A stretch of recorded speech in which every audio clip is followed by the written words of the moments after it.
Captain Kirk's Enterprise secretly had more than one transporter room in Star Trek, the original series. For decades, Star Trek, the original series TOS, has invited fans to imagine life aboard the USS Enterprise as it boldly explored the galaxy. Among its most iconic locations, few are as memorable or as important as the transporter room, the glowing platform, the circular control console, and that signature shimmer of dematerialization have become synonymous with Star Trek itself. Yet a curious inconsistency lies buried within the original show's production, and it reveals something fascinating about how Star Trek was made, how fans interpret its lore, and what the Enterprise was really like behind the camera.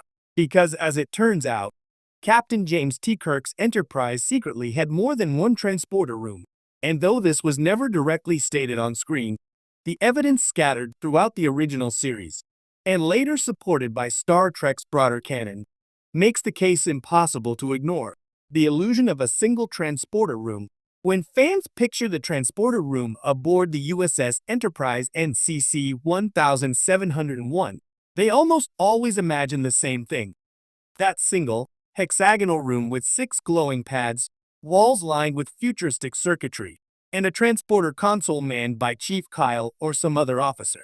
That image has become so iconic that most people assume there was only one such room aboard Kirk's Enterprise. The series never clearly shows a corridor full of identical transporter facilities, nor does Captain Kirk ever explicitly say Transporter Room 2 when calling for a beam-up. But this apparent simplicity was more of a production necessity than an in-universe truth. In the 1960s, Star Trek operated under a notoriously tight budget.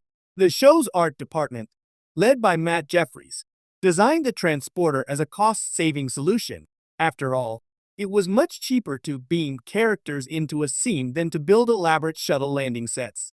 But the transporter room set itself was expensive to construct and maintain, so only one was ever built for filming. That meant the show reused the same physical set for every transport scene, regardless of what the script might imply. From a storytelling perspective, however, it's clear that the Enterprise would need more than one transporter to function efficiently as a starship with over 400 crew members. Evidence hidden in plain sight. The first hints that there might be multiple transporter rooms come early in the original series, though viewers often miss them. In the episode The Enemy Within, for instance, a transporter malfunction splits Captain Kirk into two versions, one good and one evil. Chief Engineer Montgomery Scott spends the entire episode struggling to fix the problem, effectively rendering the transporter useless for hours. Yet other crew members still move between the ship and the planet below using shuttlecraft. This raises an interesting point. If there were only one transporter room on the Enterprise, any malfunction would shut down all transporter operations. But in several episodes, transporters continue functioning for other personnel even when one system is compromised. This strongly suggests the ship had redundant transporter facilities operating independently.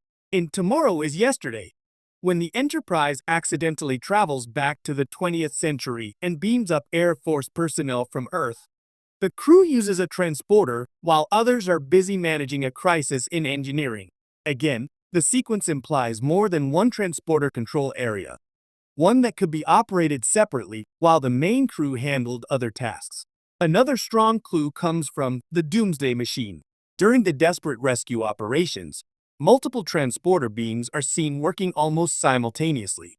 For a vessel handling hundreds of crew and emergency operations, this would only make sense if several transporter rooms or pads were available across the ship.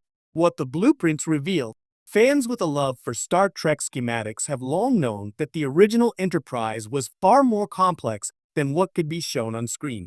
When Franz Joseph published Star Trek, the Starfleet Technical Manual in 1975, one of the earliest and most influential attempts to detail the ship's design, it explicitly listed multiple transporter rooms aboard the Enterprise. His blueprints identified at least 4 primary transporter rooms, spread across decks 5 through 7, each serving different purposes: personnel transporters, cargo transporters, and emergency evacuation units. While not strictly canonical by modern Star Trek standards, Joseph's work became semi-official in the fandom and influenced everything from model kits to later shows. The logic of multiple transporter rooms fit naturally within the ship's layout and mission profile. Later, in Star Trek, the motion picture 1979, the refitted Enterprise was clearly shown to have more than one transporter room, confirming that redundancy was a standard feature of Federation starships. The refit simply expanded on a concept that was already implied in the 1960 series. The practical in-universe logic. In universe, the Enterprise having only one transporter room would make very little sense.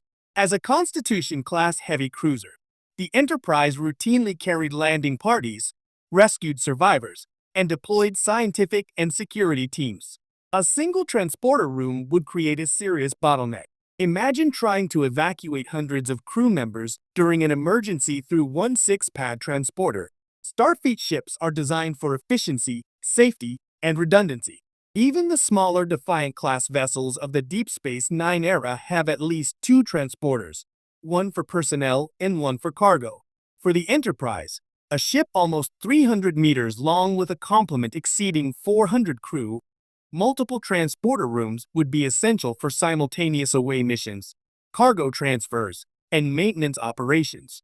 Moreover, the presence of cargo-specific transporters used to beam crates, supplies, or shuttle components would necessitate separate, industrial-style facilities distinct from the passenger-oriented rooms we see on screen. It's not unreasonable, then, to assume that the transporter room featured in the original series was simply the one most often used by senior officers, the main transporter room closest to the bridge or briefing room. Other transporter rooms likely existed on lower decks, out of view, staffed by junior officers or engineering personnel. Production reality meets fictional plausibility. The illusion of a single transporter room is a perfect example of Star Trek's unique interplay between limited television production and expansive world-building imagination. The original production team had to make do with a small number of standing sets. The bridge, transporter room, sickbay, and engineering sections were all reused and redressed to represent different parts of the ship.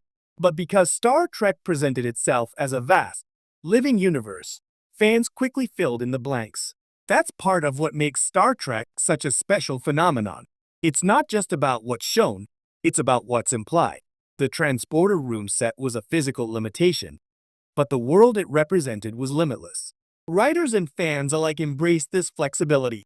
Later Star Trek shows such as The Next Generation, Deep Space Nine, and Voyager explicitly featured multiple transporter rooms, often labeled by number, Transporter Room 1, Transporter Room 3, etc. The fact that this became normalized only reinforces that the Enterprise under Kirk must have operated similarly, even if the show never called it out. How later canon retroactively confirms it.